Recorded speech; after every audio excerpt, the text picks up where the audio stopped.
Hey guys, Kakarot197 again, with the return of Hazel Madness. Unfortunately, things didn't go as smooth as planned because I lost my audio for the first part of this video. So instead of having you listen to my low quality phone audio, I'm just going to dub over it. So here we are with the unboxing of the Emergency Escape Pod Primrose. In typical P-Bandai fashion, the box is pretty boring to look at. It is a blue monochrome box, nothing really on the sides, and on the front you just have a picture of the Primrose itself, and then of course also a picture of the Ozla, which you will have to buy at least 2 other model kits for, depending on whether or not you want to paint. So what you will have to do in order to make the Ozla is you will have to get the Hazel 2, and then you will also need the Advanced Hazel. If you don't want to paint, you will also have to buy the Hazel Custom to get the white parts.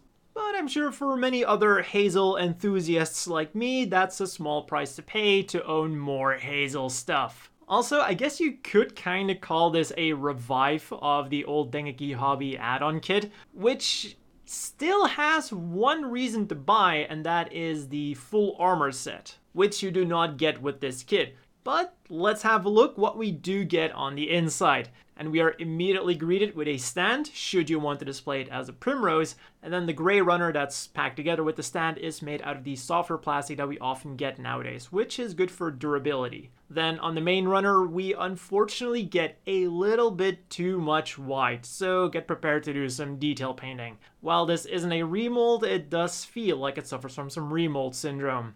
One thing that kind of surprised me with this model kit is that we're getting regular marking stickers instead of water slides like we've gotten with past P-Bandai Hazel stuff. And now we move on to the manual, the part that did still have the original audio. So enjoy!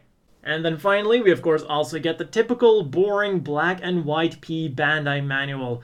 But you will notice that this one is significantly thicker, and that is because other than instructions to just build the thing, you also get instructions on how to make all of the variations. And just look at the amount of model kits you'll have to buy to make all of them.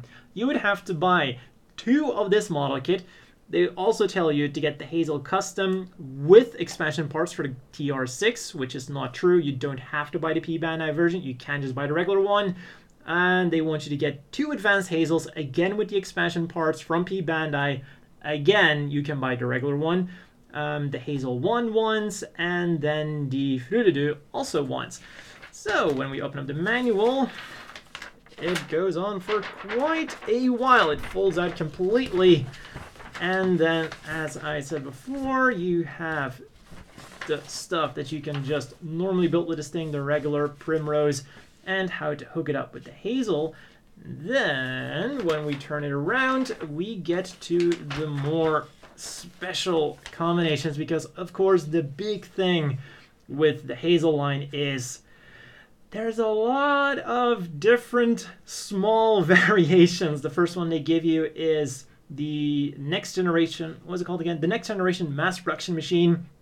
Now, I don't think this was ever officially confirmed as being like a prototype Barzam, but I always felt that it kind of had this Barzam feel, especially looking at the legs, the feet, and also the mono eye in the head, which the high grade can't do, but there is a mono eye in that head sensor. So basically what they want you to do is remove most of the stuff, basically just use the body and the shoulders, and then hook up parts from the Hazel Custom.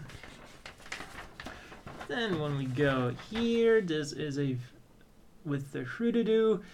What are they doing? Oh, they're literally just attaching the whole Frududu set to the thing, and they don't actually show you a combination with the Hazel itself. And oh, it's basically going to be the same when you want to get the double Primrose unit. Again, they're just telling you how to hook it up to the Primrose as a flying unit rather than as a mobile suit. And again, the same thing with the double enhanced shield boosters. And this is why they want you to buy 2 Advanced Hazels, just so you can use, the enhanced shield boosters, which is basically the regular shield booster, but it has anti-missile laser guns, I think these were. So as was to be expected, there are a lot of variants that you can make with these things.